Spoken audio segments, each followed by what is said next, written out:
Tamam mı? Tam öyle koyun paraya. Caner de var, ben de var. Üçümüzüz zaten. Sen, ben, Caner.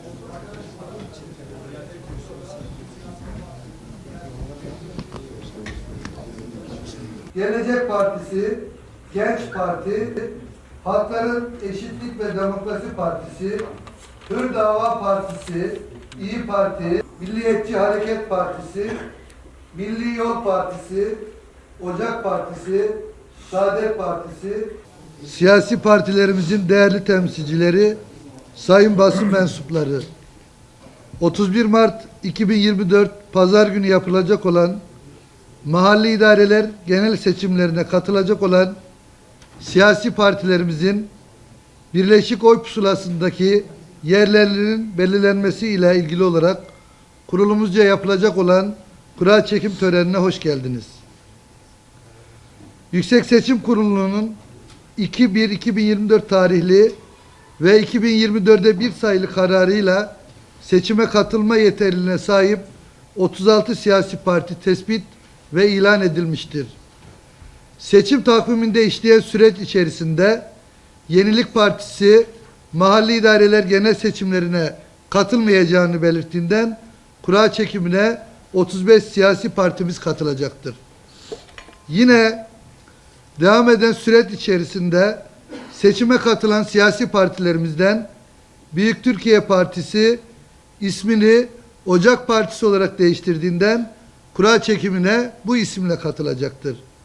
Buna göre 31 Mart 2024 Pazar günü yapılacak olan mahalli idareler genel seçimlerine katılma hakkı bulunan siyasi partilerimiz alfabetik sıralamaya göre Adalet Birlik Partisi, Adalet Partisi, Adalet ve Kalkınma Partisi, Anadolu Birliği Partisi, Anavatan Partisi, Aydınlık Demokrasi Partisi, Bağımsız Türkiye Partisi, Büyük Birlik Partisi, Cumhuriyet Halk Partisi, Demokrasi ve Atılım Partisi, Demokratik Sol Parti, Demokrat Parti, Emek Partisi, Gelecek Partisi, Genç Parti, Güç Birliği Partisi, Hak ve Özgürlükler Partisi, Halkın Kurtuluş Partisi, Halkların Eşitlik ve Demokrasi Partisi, Hür Dava Partisi,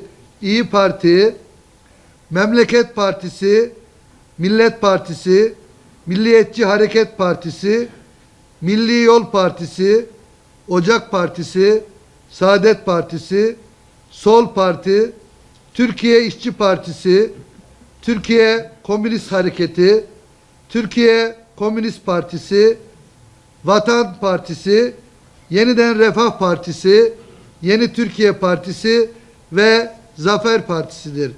Şimdi kura çekimine başlıyoruz. Kura çekiminde kullanacağımız fanuslardan birinde siyasi partilerimizin adı, diğerinde ise siyasi partilerin pusuladaki yerlerini belirleyecek sıra numarası bulunmaktadır.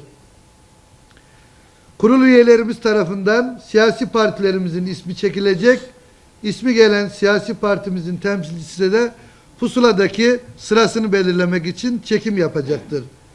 Cumhuriyetimizin 2. yüzyılının ilk seçimi için yapılacak kura çekiminin Türk milletine, Türk demokrasisine, siyasi partilere ve tüm adaylara hayırlı olması dileğiyle kura işlemine başlıyoruz.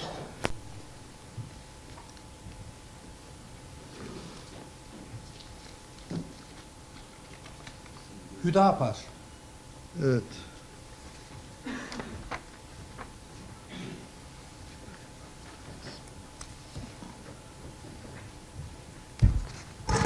Evet, Şehzade Demir Bey buyurun.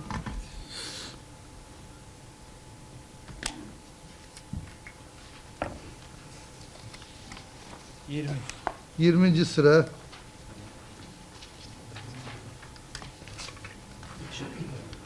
Ali Başkanım.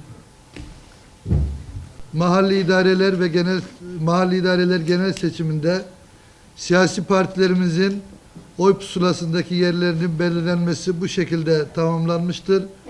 Tüm siyasi partilerimize, adaylarımıza ve Türk demokrasisine hayırlı olmasını diliyoruz.